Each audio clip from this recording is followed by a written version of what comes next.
प्रदेश की 7 विधानसभा सीटों पर मतदान संपन्न हो गया है। हालांकि इस दौरान कई स्थानों पर छिटपुट घटनाएं सामने आई। वहीं देवली उनियारा में निर्दलीय प्रत्याशी नरेश मीणा ने एसडीएम को थप्पड़ मार दिया, जिसके बाद माहौल गर्मा गया।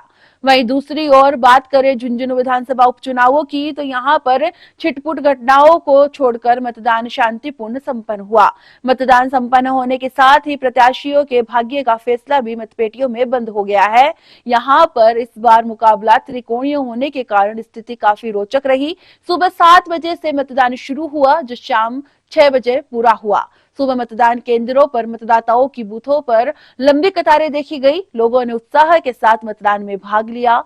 उल्लेखनीय है कि झुंझुनू विधानसभा के उपचुनाव में भाजपा की ओर से राजेंद्र बांबू, कांग्रेस से अमित ओला, निर्दलीय प्रत्याशी के रूप में राजेंद्र गुड्डा चुनाव मैदान में है। इससे मुकाबला त्रिकोणीय हो गया है। वही मतदान के दौरान सारी गांव में निर्दलीय प्रत्याशी कैलाश कड़वासरा ने सारी सरपंच उमेद बराला पर जाति सूचक गाली देने का आरोप लगाया है।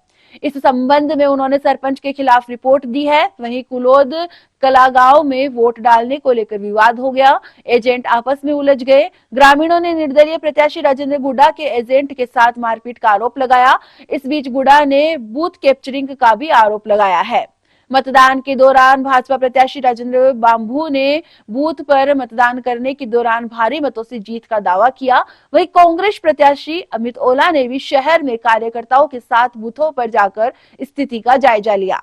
यही नहीं, राजेंद्र गुड्डा भी समर्थकों से घिरे रहे। बता दें कि ब्रजेंद्र ओला के सांसद बनने पर ये सीट खाली हुई थी। विधानसभा आम चुनाव 2023 में ब्रजेंद्र ओला ने भाजपा प्रत्याशी बबलू चौधरी को 28,863 वोटों के अंतर से चुनाव हराया था। इसके बाद ब्रजेंद्र ओला लोकसभा चुनाव लड़े और चुनाव में जीत हासिल की, जिसके बाद झुंझुनू विधानसभा सीट खाली हो गई थी।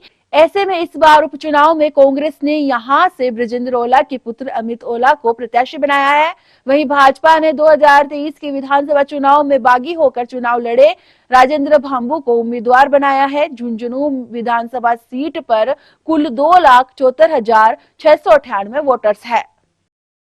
यहाँ फर्जी पोलिंग की जा रही है और प्रशासन और पुलिस सारी उनके साथ है और इसके अंदर एक प्रकार से बूथ कैप्चर कर रखा है और जो वोट को रोक रहे हैं तो एजेंट के साथ मारपीट के एजेंट को डराया जा रहा है, धमकाया जा रहा है और इस तरह का वातावरण बना रहा है। और गोली क्या मार देंगे, तो बेचारे गरीब है, शेड्यूल कास्ट के लोग किसके गोली मार देंगे? इनके ऊपर तो जुल्म सितम हो रहे हैं, बरसों तक झेले हैं। प्रशासन से क्या कुछ मांग आपकी? प्रशासन को फिर चुनाव कराना चाहिए। कर्नल जेपी जानू विद्यालय पे खड़े हुए हैं, 4 बूथ हैं, लाइनें लग रही हैं, जनता में उत्साह नज़र आ रहा है। मुझे उम्मीद है पिछली बार का जो वोट परसेंटेज था उससे ज़्यादा वोट पड़ेंगे इस बार। झुंझुनू पुलिस के द्वारा चुनाव आयोग के निर्देशानुसार मुस्तैद कानून व्यवस्था बनाए रखने के लिए, निष्पक्ष शांतिपूर्ण चुनाव संपन्न कराने के लिए हमारे लगभग 1650 अधिकारी और कर्मचारी लगे हुए हैं विभिन्न बूथों के ऊपर। हर बूथ पे कम से कम एक जवान, एक होमगार्ड। इसके अतिरिक्त संवेदनशीलता के आधार पर हाफ सेक्शन बीएसएफ तक लगी हुई है।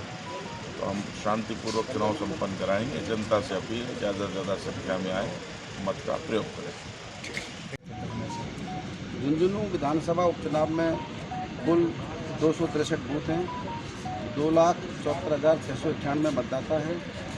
शहर में हमने मतदान केंद्रों का अवलोकन किया है। सभी जगह व्यवस्थाएं अच्छी हैं। मतदाता बढ़ चढ़कर मतदान में भाग ले रहे हैं। पीसीआई की मंशा के अनुसार जो भी व्यवस्थाएं की जानी है केंद्रों पर वो की गई है और अभी तक स्थिति शांतिपूर्ण है।